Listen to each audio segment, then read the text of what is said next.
샬롬, 평안하셨습니까? 오늘도 귀한 안식일 하나님의 말씀을 통해서 은혜와 진리가 충만한 안식일 되시기 바랍니다. 자, 우리 누가복음 2장 52절의 말씀을 읽겠습니다.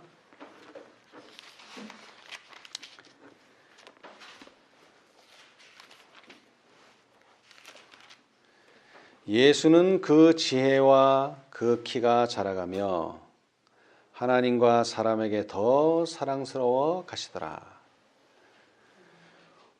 사실 예수님에 대해서 우리가 알기를 원한다면 성경 마태, 마가, 누가, 요한복음을 읽어봐야 합니다. 예수님께서 어떻게 생애하셨는지가 이 네 복음서 가운데 잘 기록이 되어 있죠. 그런데 아무리 여러분이 찾아봐도 예수님의 공생의 기간은 여러 설명이 자세하게 잘 되어 있는데 예수님의 그 유년, 소년, 청소년 그리고 예수님께서 30살이 될 때까지의 기록은 그렇게 찾아보기가 쉽지 않습니다.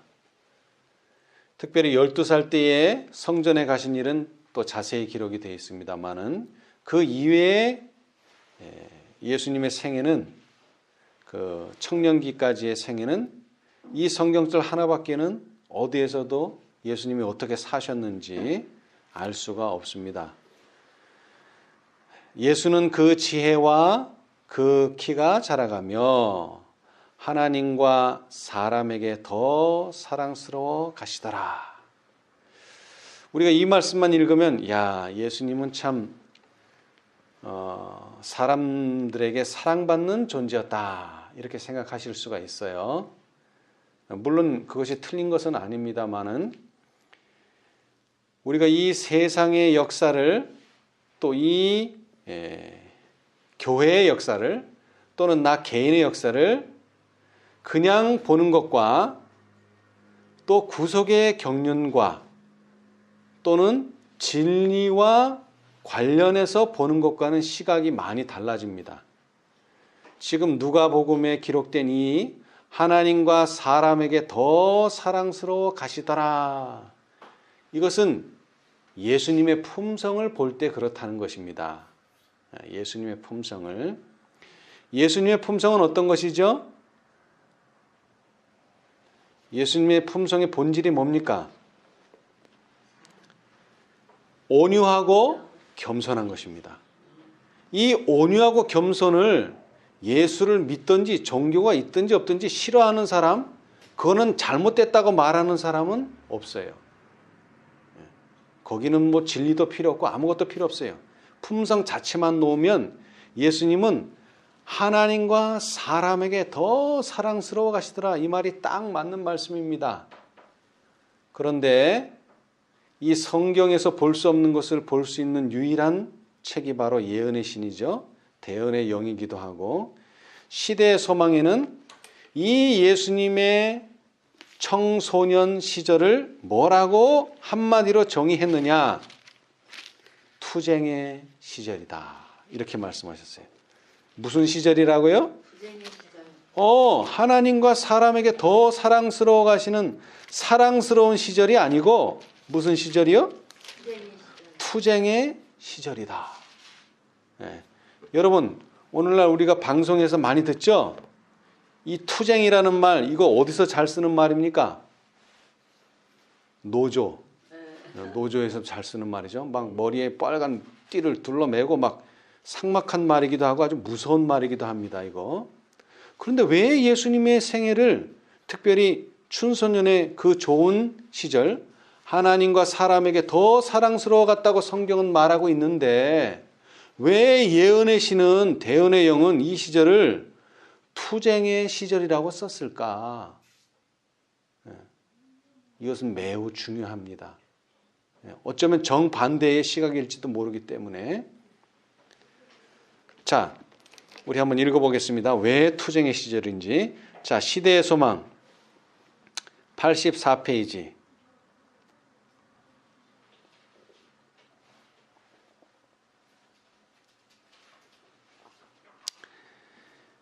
투쟁의 시절 유대 나라의 소녀는 아주 어렸을 때부터 랍비들이 만든 규례들로 둘러싸여 있었다.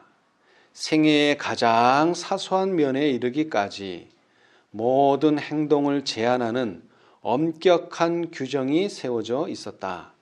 청소년들은 회당 교사들의 지도하에 정통적인 이스라엘 백성이라면 준수해야 할 무수한 규칙들을 배웠다. 그러나 예수께서는 이런 문제에 관심을 가지지 않으셨다. 그분은 유년 시절부터 랍비의 규칙에 구애받지 않고 행동하셨다. 그분은 늘 구약 성경을 연구하셨으며 여호와가 이같이 말하노라는 말씀이 언제나 그분의 입술에 있었다. 자, 이 한 문단이 예수님의 그 소년, 청년 시절 왜 투쟁의 시절이었는가 대변해주고 있어요. 예수님은 학교를 다니셨습니까? 안 다니셨죠. 왜 안 다니셨어요? 학교 갈 돈이 없어서 안 다니셨나요? 그런 내용이 아니고 학교는 뭘 가르칩니까?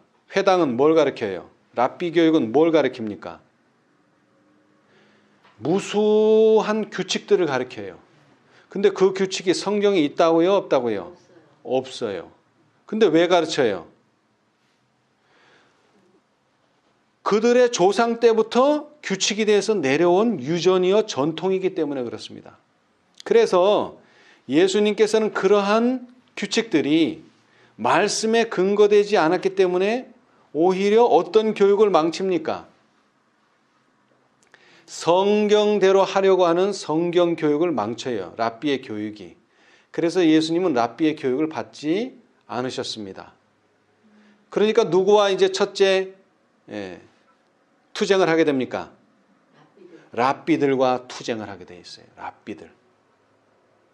자, 그 다음에는 또 누구와 투쟁하게 될까요? 랍비들과 투쟁하는 것과 아울러. 그 다음에 그 랍비 교육을 받은 사람들, 다시 말하면 유대인들 또는 특별히 율법을 지키기를 간절히 바라고 아주 조목조목을 지키는 바리새인들과 척이져요. 그 다음에는 또 예수님의 형제들과 척이져요. 왜? 그들은 랍비 교육을 받았기 때문에. 그 다음에 더 나아가서는 또 누구하고도 척이져요. 가장 중요한, 여러분 예수님의 모든 교육의 중심에는 누가 있습니까? 어머니가 있죠. 어머니하고도 안 맞아요. 왜? 어머니도 랍비하고 가르치는 것과 예수님의 행동은 다르기 때문에. 또 더 나아가서는 어머니는 형제들을 화목하게 해야 되는데 형제들 간에 불화가 있어요. 형제들은, 예수님을 제외한 형제들은 랍비의 말을 따라야 된다 그러고 예수님은 성경을 따라야 된다 그러고 둘 사이 의견이 일치가 안 돼요. 그러면 어머니는 누구를 따라주고 누구를 옹호해 줘야 돼요? 힘들죠? 자, 그런데 이 어머니도 예수가 뭐라고 말하면은 수긍을 할 수 있었느냐? 성경을 인용할 때 예수님이 그 문제는 성경에 이렇게 되었습니다 라고 기록되었으되 라고 말하면 어머니는 거기에 대해서 순순히 따라 주셨어요. 자, 우리 봅시다. 시대의 소망 90페이지. 시대의 소망 90페이지. 구속의 역사 619페이지. 왼쪽 단의 첫 번째. 마리아는 종종 예수님에게 충고하면서 랍비의 규례를 따르라고 권하였다. 그러나 하나님의 역사를 명상하는 일과 고난을 당하는 인류, 심지어 말 못하는 짐승의 고난까지도 덜어주기 위하여 힘쓰시는 그분의 습관을 고치도록 설복시킬 수 없었다. 제사장들과 교사들이 예수님을 제어하는 일에 그녀의 도움을 청하였을 때에 마리아는 매우 괴로웠다. 그러나 예수께서 당신이 행하시는 일을 지지하는 성경 구절을 찾아서 보여주실 때에 마리아는 마음의 평안을 얻었다. 이 제사장들과 교사들은 왜 예수님을 이렇게 훈계하려고 애를 썼어요? 자기들 말을 순종을 하지 않기 때문에 그래요. 자, 다시 말씀드립니다. 성경을 순종하지 않기 때문이 아니라 자기들의 말을 순종하지 않기 때문이에요. 자기들의 말. 그래서 예수님은 어린 시절 어떤 아이였어요? 특별한 아이였어요. 일반 사람들은 다 랍비의 교육을 받고 랍비의 말에 순종하고 유대인의 전통을 따르고 유대인의 규칙을 따르는데 누구만? 예수님만 그 규칙을 따르지 않았어요. 여러분, 제7일 안식일 예수 재림교회가 세상에서 불려지는 이름이 뭡니까? 안식교인입니다. 안식교인. 이 안식교인이라는 말 속에는 뭐가 들었어요? 아주 빕공과 조롱이 들어있어요. 그 안에는. 왜냐하면 그 사람들은 성경을 가지고 말을 하는데 개신교인이나 천주교인이나 당해낼 수가 없어요. 왜? 성경에 있는 말만 하니까. 근데 그 사람들이 보기에 안식교인이 하나님과 사람에게 더 사랑스러워 가시더라. 이 말씀은 절대로 적용될 수가 없어요. 왜 그럴까요? 그들은 진리는 옳게 제시하는데 뭐가요? 품성이 성경과 맞지 않기 때문에 그래요. 여러분, 오늘날 우리가 알고 있는 이 지식만 가지면 일요일 휴업령 때 우리가 뭘 할 수 있습니까? 우리는 다 생각하기를 하나님 편에서 나는 진리를 옹호할 수 있다고 생각하시는데 그것은 착각입니다. 목사님, 우리는 진리를 분명히 아는데 왜 그걸 증거 못합니까? 자, 여러분, 베드로 보십시다. 베드로 예수님에게서 3년 반 동안 교육받아서 무엇이 옳고 무엇이 그르고 무엇이 진리고 무엇이 오리고 다 알았어요. 그런데 정작 예수님을 옹호해야 될 시간에 왜 예수님을 부인하게 됐죠? 품성이 준비되지 않았기 때문에 그런 것입니다. 몰라서 그런 게 아니에요. 예수님이 나쁘지 않은 사람, 예수님이 옳은 사람이라는 것은 알지만 그분이 옳습니다라고 말할 수가 없어요. 왜? 그렇게 말하면 내가 어떻게 되니까? 고난을 당하니까. 십자가를 지게 되니까 그걸 감당을 못하는 거예요. 십자가를. 오늘 우리가 예수님의 생애에서 공부해야 될 것이 두 가지가 있습니다. 하나는 예수님은 절대로 진리에 있어서는 뭐하지 않으셨다? 양보하지 않으셨다. 그러나 반면에 예수님은 진리 아닌 것에서는 절대적으로 양보하시고 손해보시고 십자가를 지셨다는 것입니다. 그래서 많은 사람들이 행동 자체는 자기들을 따르지 않지만 예수님을 무시하지 못한 이유가 뭐라고요? 그분의 품성의 가마력 때문에 그렇습니다. 자, 여기 한번 읽어봅시다. 자, 우리 시대의 소망 87페이지. 시대의 소망 87페이지. 구속의 역사 617페이지. 오늘날 이것이 준비된다면 하나님께서는 내 바람을 놓으실 수가 있고 하나님께서는 큰 외침을 하실 수가 있어요. 당신의 백성들을 통해서. 거기 87이라고 써진 데 보시면 예수께서는 당신이 목격하신 모든 종류의 고난을 다 덜어주기 위하여 일하셨다. 그분은 줄 돈이 거의 없었으나 자신보다 더 궁핍해 보이는 사람들을 도와주기 위하여 종종 자신의 음식을 드시지 않았다. 그분의 형제들은 예수님의 가마가 그들이 끼친 악한 가마를 상쇄하고도 남는다는 것을 느꼈다. 그분은 당신의 형제 중 아무도 갖지 못하고 또 갖기를 원치 않은 재치를 가지고 계셨다. 형제들이 가난하고 천한 사람들에게 거칠게 말할 때에 그분은 오히려 그런 가난하고 천한 사람들을 찾아서 격려의 말씀을 해주셨다. 그분은 궁핍한 사람들에게 한 잔의 냉수를 주고 자신이 먹을 음식을 가만히 그들의 손에 쥐어주곤 하셨다. 자, 그 다음 중요합니다. 잘 들으세요. 예수께서 그들의 고통을 덜어주셨을 때에 가르치신 진리는 그분의 자비로운 행위와 관련되어 그들의 기억에 굳게 새겨졌다. 여러분, 예수님께서 과거에 시내산에서, 여호와께서 시내산에서 율법을 주셨어요. 어디다가 적혀져 있는 율법을 주셨죠? 돌에 새겨져 있는 율법을 주셨어요. 근데 그 율법을 모세가 딱 가지고 내려오는데 산 밑에서는 무슨 일이 벌어졌습니까? 금송아지를 세우고 우상을 섬기는 일이 벌어졌어요. 자, 예수님께서 이 두 돌비를 가져오신 이유가 뭡니까? 이 두 돌비의 이름이 뭐예요? 두 돌비의 이름. 십계명이기도 하고 뭐예요? 언약의 계명입니다. 그래서 이 십계명을 보관하는 궤의 이름이 뭐예요? 언약궤예요. 출애굽기를 읽어보면 법궤라는 말은 거의 안 나옵니다. 전혀 안 나옵니다. 뭐라는 말만 나와요? 언약궤 또는 좀 더 다른 곳에서는 증거궤. 그런데 그렇게 하나님을 섬기기로 약속해서 그 약속의 증서로 십계명을 두 돌비에 새겨서 주려고 하는데 보니까 뭐를 하고 있다고요? 계명을 어기고 뭐를 하고 있다고요? 우상을 섬기고 있어요. 그래서 모세가 그 돌비를 깰 수밖에 없었어요. 그는 모세의 잘못이 아니라 백성이 이미 언약을 깬 거예요. 그래서 두 번째로 그 언약을 받기 위해서 올라갔을 때 이번에는 하나님의 준비하신 돌이 아니고 이스라엘 백성들이 돌을 깎아서 아까 본 그 모양 그대로 깎아가지고 갔는데 그 돌 위에 하나님께서 친수로 십계명을 기록해 주셨어요.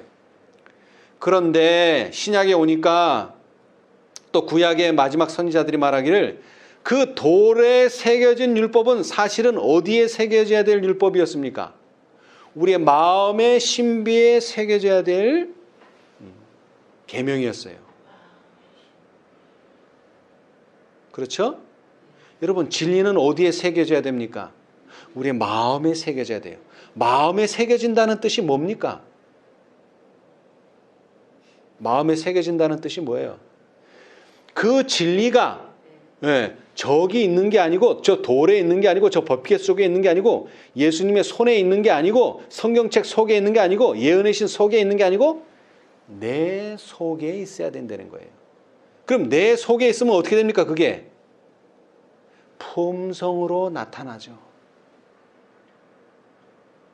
여러분, 오늘날 하나님께서 새 천사가 크게 외치기를 원하는데 진리만 가지고 백날 외쳐보십시오. 뭐가 안 돼요? 사람들한테 깊은 인상을 주지를 못합니다. 진리만 외칠 때에는. 그런데 어떻게 외치면요? 예수께서 그들의 고통을 덜어주셨을 때 가르치신 진리는 그분의 자비로운 행위와 관련되어 그들의 기억에 굳게 새겨졌다. 여러분, 자녀들, 특히 자녀들 교육에 있어서 그렇죠? 여러분이 아무리 옳은 말을 해도 자녀들은 잔소리로밖에 안 들려요. 왜 그럴까요? 그 옳은 말과 자신들과 어떤 연관성을 지을 수가 없어요. 아무리 옳은 말을 해줘도. 그런데 그 옳은 말이, 그 진리가 뭐와 연결될 때요?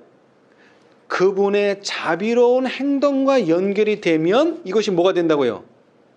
기억에서 절대로 지워지지 않습니다. 여러분, 이미 우리는 새 천사를 통해서 뭐를 가지고 있어요? 완전한 진리를 가지고 있어요. 완전한 진리. 재림교회는 뭘 가지고 있다고요? 완전한 진리를 가지고 있어요. 그런데 왜 교회가 이 모양이에요? 왜 진리가 아직도 세상 앞에 크게 외쳐지지를 못하고 있어요? 이 진리가 어디만 있기 때문에 그래요? 우리 손에만 있고 우리 머릿속에 이론적으로만 있기 때문에 그래요. 뭐가 되지 못하고 품성으로 변화되지 못하는 거예요. 열처녀 비유에서요. 여러분, 기름이 왜 필요합니까? 기름이 요리하려고 기름이 필요해요? 마사지 하는데 기름 바르고 하려고 기름이 필요해요? 아니요. 불을 내려고 불. 그래서 뭐를 하려고? 빛을 내려고 기름이 필요한 거예요. 우리가 지금 가지고 있는 이 진리는 다른 사람들한테 전하고 가르치려고 필요한 게 아니에요. 물론 가르쳐야죠. 그러나 이 진리가 뭐가 돼야 돼요? 이 기름이 타서 뭐로 변해야 돼요? 빛으로 변해야 돼요. 그냥 기름 그대로 있으면 아무 의미가 없고 소용이 없어요. 그래서 넷째하고 다섯째는 왜 왔다고요? 너 진리가 좀 부족하다. 너 진리가 잘못됐다. 그거 고치려고 온 게 아닙니다. 진리는 맞는데 그 진리가 뭐 되지 않았다? 힘과 능력을 받아서 네 품성 가운데서 그것이 드러나지 않았다. 그래서 그렇게 하기 위해서 힘과 능력을 준다는 것입니다. 예수님의 생애에서 예수님은 절대로 기록되지 않은 말씀에는 절대로 순종하지 않았어요. 근데 그걸 한번 생각해 보세요. 여러분, 다른 사람들은 다 일요일에 노는데 우리는 토요일에 놀아요. 그러면 자연스럽게 뭐가 생겨요? 분리가 일어나요. 자연스럽게. 내가 뭐가 옳으니 그르니 말할 필요가 없어요.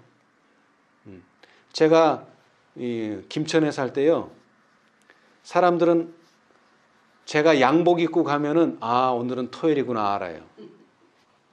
저는 절대로 평일에는 양복 안 입어요. 양복 이게 사실은 불편한 옷이에요. 편안한 옷은 아니에요. 그리고 양복 입을 일도 없고. 그런데 그 농사 짓는 사람이 모신길을 하다가 별을 베다가 양복 입은 사람들이 교회에 가면 이거 또 오늘 예배 드리는 날이구나 이렇게 알아요. 저는 그 사람한테 전도지 한 장도 준 적 없어요. 뭐 안식일이 어떻고 말해본 적도 없어요. 근데 그 사람들은 무의식 중에 뭐를 배우고 있는 거예요? 오늘은 예배 드리는 날, 오늘은 안식일, 교회 가는 날. 이걸 저는 교육하고 있는 거예요, 사람들한테. 여러분, 예수님이 랍비의 말도 안 들어, 형제들의 말도 안 들어, 심지어는 어머니 말도 안 들어, 얼마나 미운 아이가 돼가고 있습니까? 그렇죠? 그런데 형제들도 그렇고 특히 어머니는 예수님을 미워할 수도 없고 예수님을 뭐라고 타이를 수도 없어요. 왜? 너 왜 이렇게 하니? 그러면 예수님은 뭐라고 답한다고요? 기록되었으되. 그런데 그것도 어떻게 말했어요?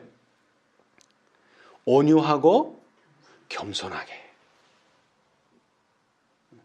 여러분, 우리가 진리를 아무리 많이 가지고 아는 것이 많고 모르는 것이 없어도 품성이 예수님과 같지 않으면 우리의 가진 진리는 아무런 능력을 행사하지 않습니다. 여러분 한번 생각해 보세요. 예수님이 3년 반을 공생애를 하셨어요. 아주 사람들에게 나타나셔서 일하셨어요. 근데 사실 3년 반이긴 하지만 6개월은 준비 기간이라서 그렇게 많이 일하지 않으셨어요. 준비하시는 일. 시험을 당하시고 40일 동안 금식하시고 사단에게 시험을 당하시고 몸을 또 회복하시고 그런 일로 다 보내셨어요. 6개월을. 실제적으로 일하신 기간은 3년이에요. 예수님이 아무런 빚도 없이 말씀 가르치는 것도 없이 조용히 예수님의 부모한테 순종하면서 사신 기간은 30년이에요. 3년의 10배예요. 그런데 성경은 그 10배의 시간을 겨우 성경 한 줄로 끝내버렸어요. 나머지 3년에 대해서는 엄청나게 많이 기록해 놓으셨는데 30년에 대한 기록은 한 줄밖에 없어요. 근데 그 한 줄 속에 있는 의미는 너무나 큰 거예요. 오늘날 우리는 진리를 너무 과대평가하고 품성을 너무 과소평가하고 있어요. 사실은 품성이 진리보다 더 중요합니다. 우리가 몰라도 돼요. 그 다음에 오류를 알 수도 있어요. 근데 뭐를 버리면요? 품성을 저버리면 우리는 절대로 구원받을 수 없습니다. 그런데 그 품성이 어디서 나옵니까? 품성이 어디서 나와요? 자, 우리 실물교훈. 사람들은 뭐 돌을 닦기도 하고 좋은 책을 읽기도 하고 그러죠? 품성을 연마하기 위해서. 자, 실물교훈 100페이지. 누룩과 같으니라. 자, 100페이지. 실물교훈 100페이지. 구속역사 1056페이지. 자, 100이라고 쓴 거 두 줄 밑에 보면 믿음은 들음에서 나며 들음은 그리스도의 말씀으로 말미암았느니라. 이거 성경에 있는 말씀이죠. 로마서 10장 17절. 이 말씀을 선지자는 어떻게 해석했느냐? 대언의 영은 어떻게 해석했느냐? 성경은 품성을 변화시키는 위대한 힘을 가졌다. 뭐가요? 성경이요. 여러분, 성경이. 성경은 품성을 변화시킵니다. 성경은 품성을 변화시켜요. 우리가 이론적으로 뭘 알고 모르고 이런 게 중요한 게 아니에요. 성경 자체는 이 성경을 읽으면, 자, 믿음은 어디서 난다 그랬죠? 들음에서 난다. 들음은 그리스도의 말씀으로 말미암았느니라. 우리가 성경을 읽고 보면은요, 품성이 변화가 됩니다. 또 더 나아가서요, 우리 102페이지. 그 옆에 102페이지. 생명을 주는 능력으로 말미암아 진리가 모든 사람의 마음과 뜻과 힘을 신령한 생애와 일치되도록 해줄 것이다. 네. 거기 오른쪽 단 진리의 누룩은 사람 전체를 변화시켜서 거친 행동은 세련되고 난폭한 기질은 온순해지며 이기심은 관대하게 된다. 진리의 누룩으로 말미암아 순결치 못한 자가 어린 양의 피에 씻음을 받아 깨끗하게 된다. 생명을 주는 능력으로 말미암아. 뭐가 생명을 주는 능력이 있습니까? 진리가 그렇다는 거예요.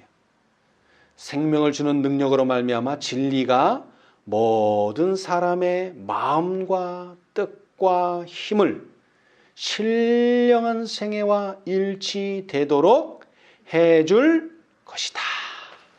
예수님은 춘소년 시절에, 청년 시절에 바로 이것을 친히 경험을 한 분이십니다. 그래서 예수님께서 3년 동안 일하실 때 30년 동안 집에서 순종하며 살았던 것이 어떤 영향을 끼쳤는가 봅시다. 자, 우리 92페이지, 시대소망 92페이지.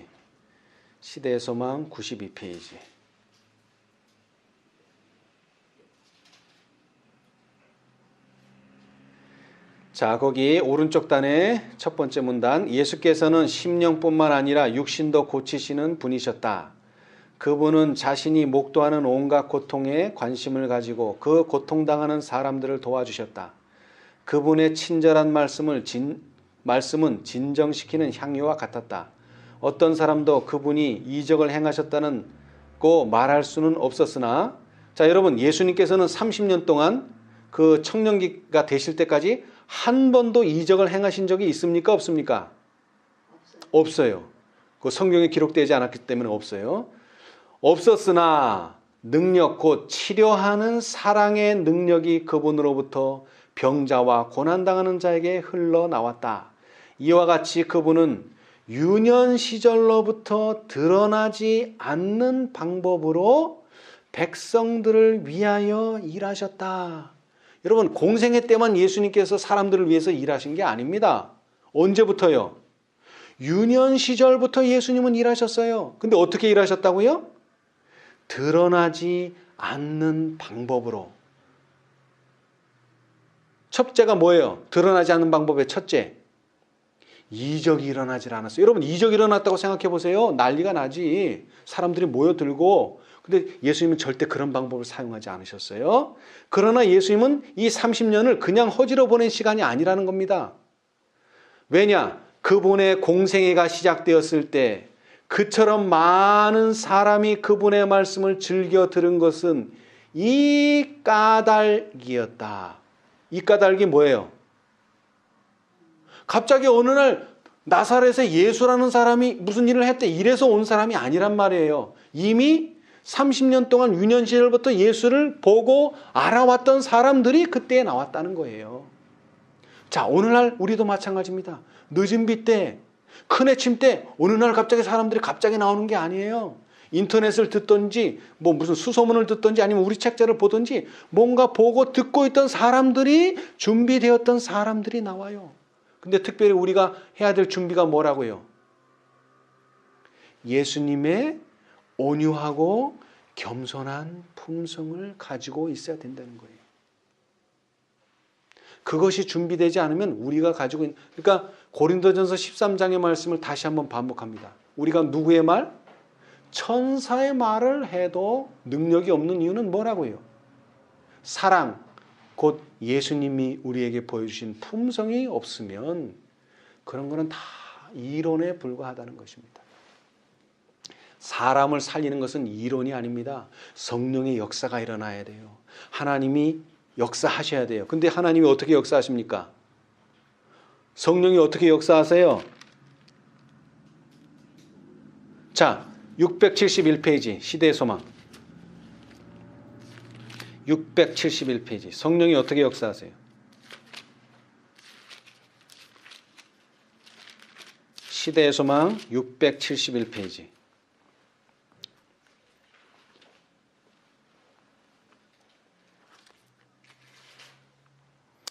자, 671페이지. 거기 구속의 역사 888페이지 오른쪽 단 맨 밑에 보시면 자, 성령께서는 있습니까? 성령께서는 성경 말씀을 통하여 마음에 말씀하시며 진리를 심령에 깊이 새기신다. 왜 새기실까요? 품성이 변화되기 위해서요. 자, 그 다음에 읽어보겠습니다. 이와 같이 성령께서는 잘못을 드러내고 심령에서 그것을 내어 쫓으신다. 그리스도께서는 하나님의 말씀을 통하여 역사하시는 진리의 성령으로 말미암아 당신의 택하신 백성을 자기에게 복종하게 하신다. 예. 자, 그 다음에 좀 더 내려와서요. 이게 어디쯤 있느냐 하면은 숫자가 안 써졌네 여기는. 자, 우리 그 밑에 문단이 성령에 대하여 예수께서는 그가 내 영광을 나타내리라고 말씀하셨다는 말씀 있죠. 거기서 하나, 둘, 셋, 넷, 다섯, 여섯 번째 위에 다섯째 줄에 성령을 통하여 신자는 거룩한 품성을 나누어 가지는 자가 된다. 찾으셨어요? 성령을 통하여 신자는 거룩한 품성을 나누어 가지는 자가 됩니다, 여러분. 근데 그 성령이 어떻게 역사하신다고요?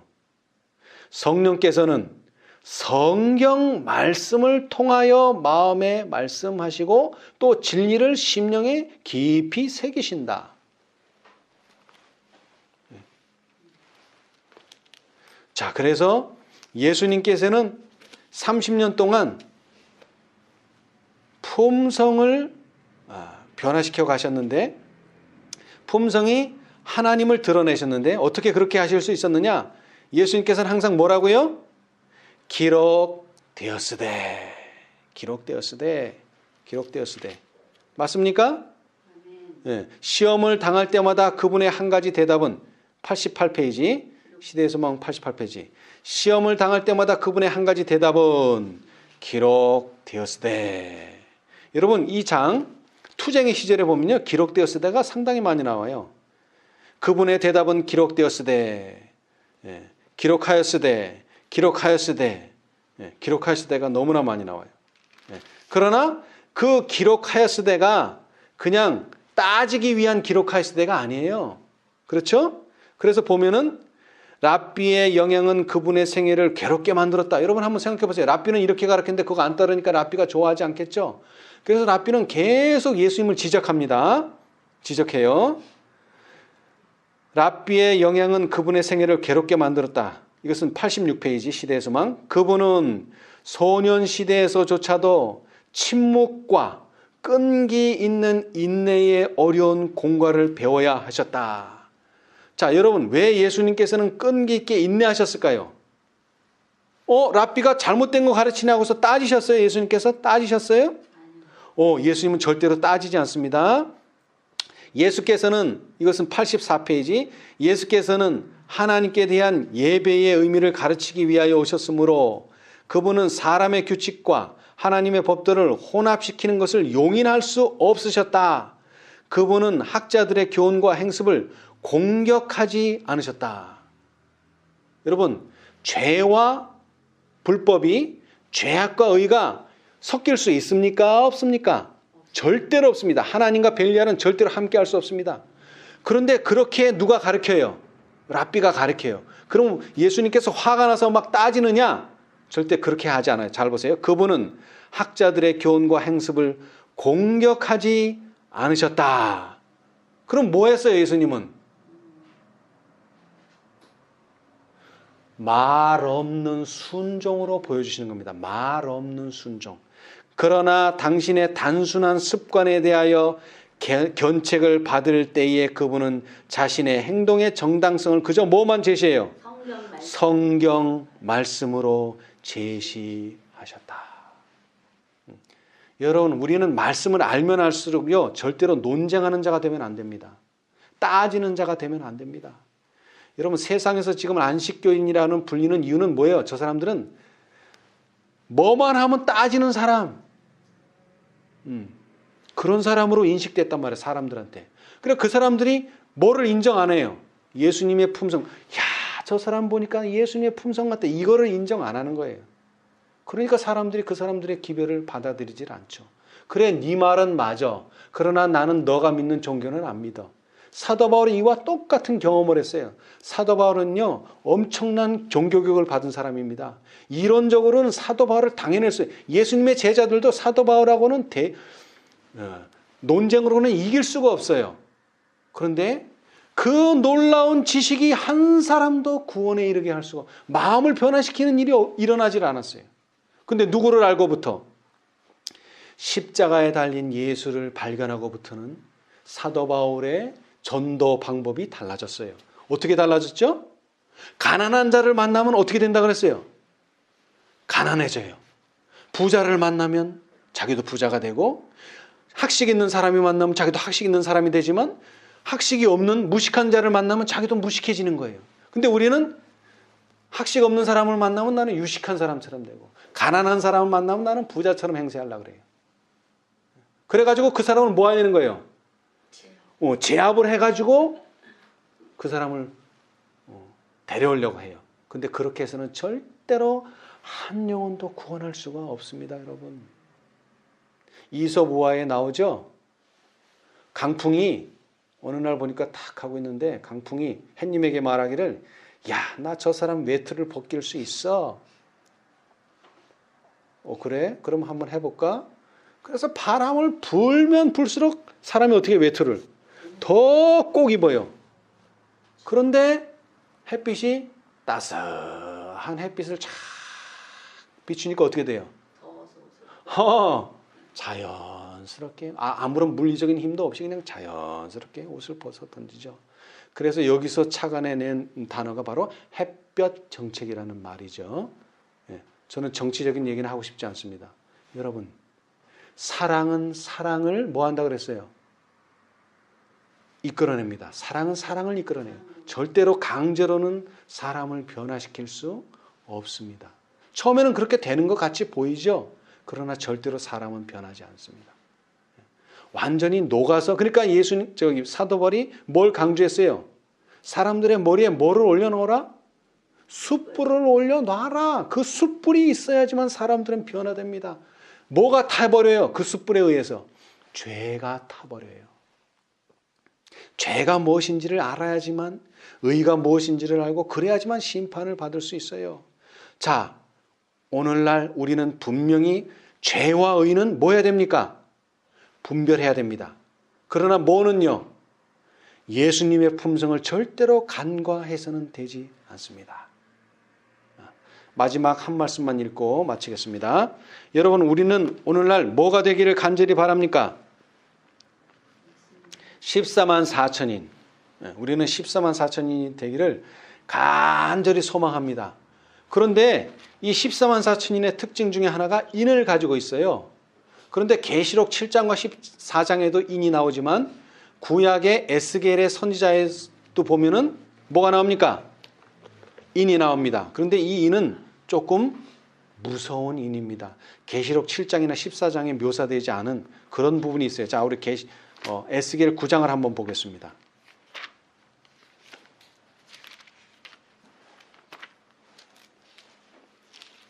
에스겔 9장. 시간 관계상 다 읽지 않겠습니다.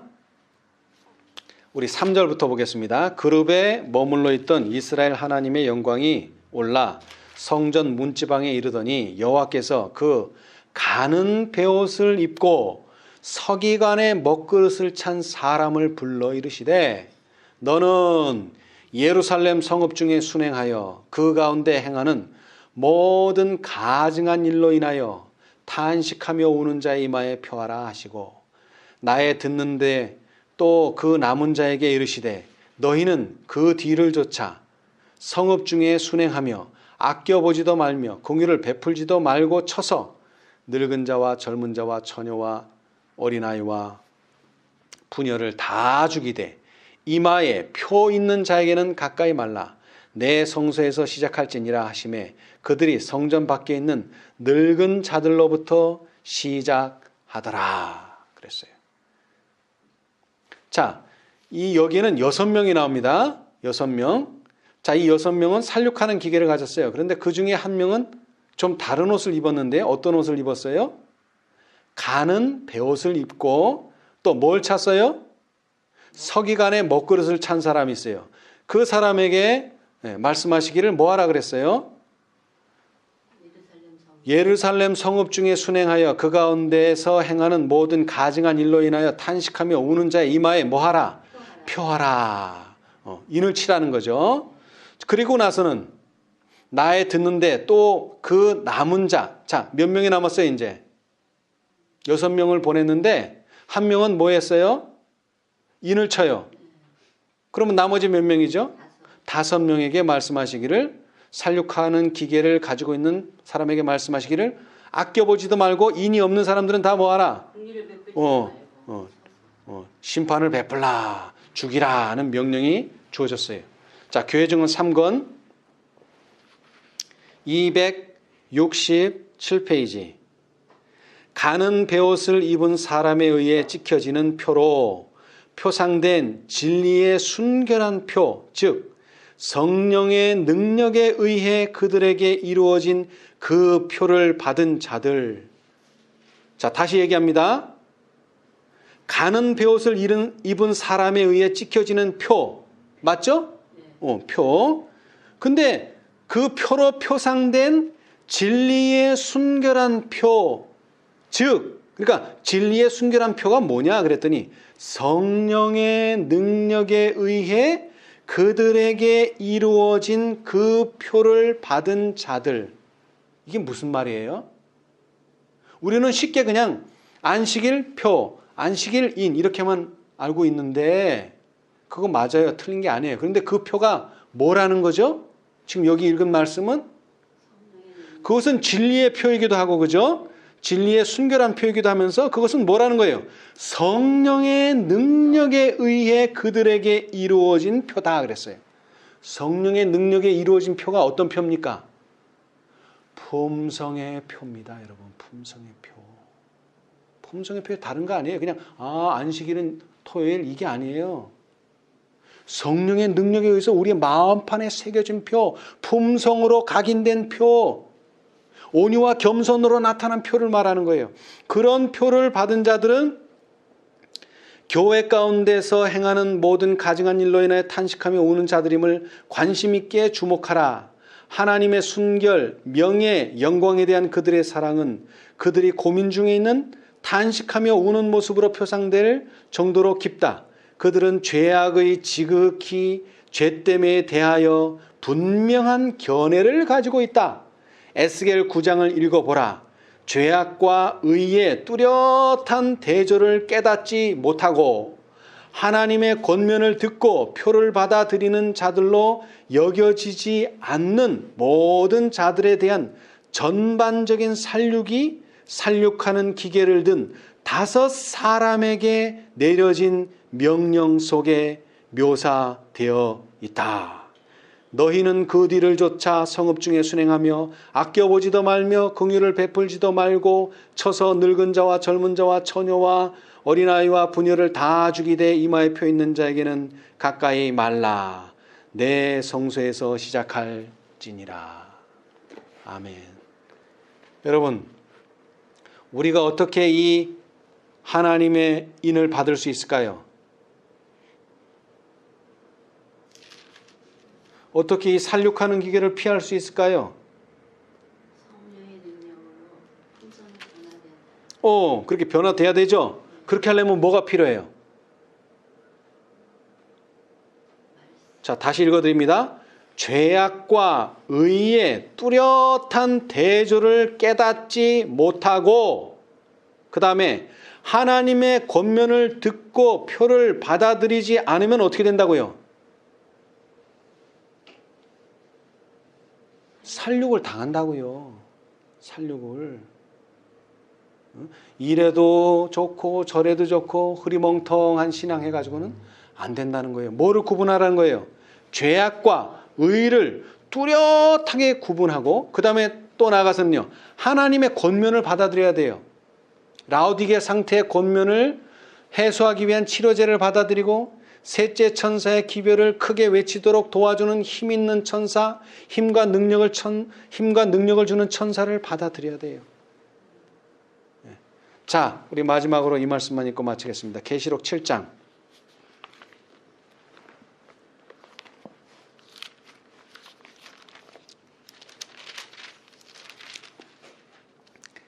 계시록 7장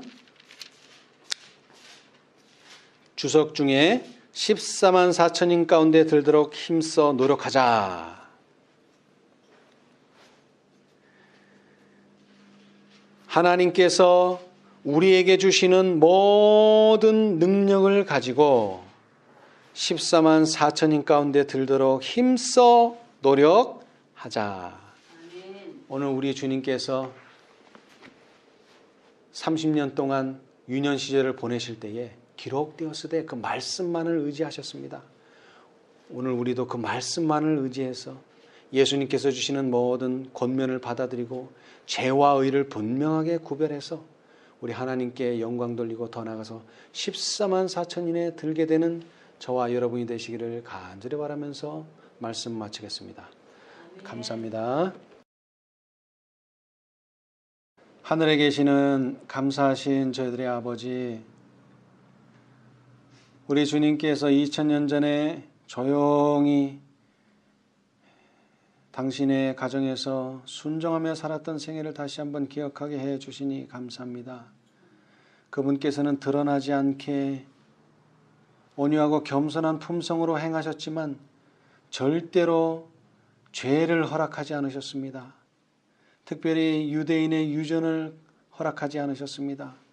그분께서는 무슨 일을 당하실 때마다 시험을 받으실 때마다 기록되었으되라는 말씀으로 승리하셨으며 누가 무엇을 하라 말라 말할 때에 그분께서는 항상 기록되었으되라는 말씀만 의지하셨습니다. 주님 도와주셔서 우리도 예수님과 같은 품성을 가지기를 원합니다.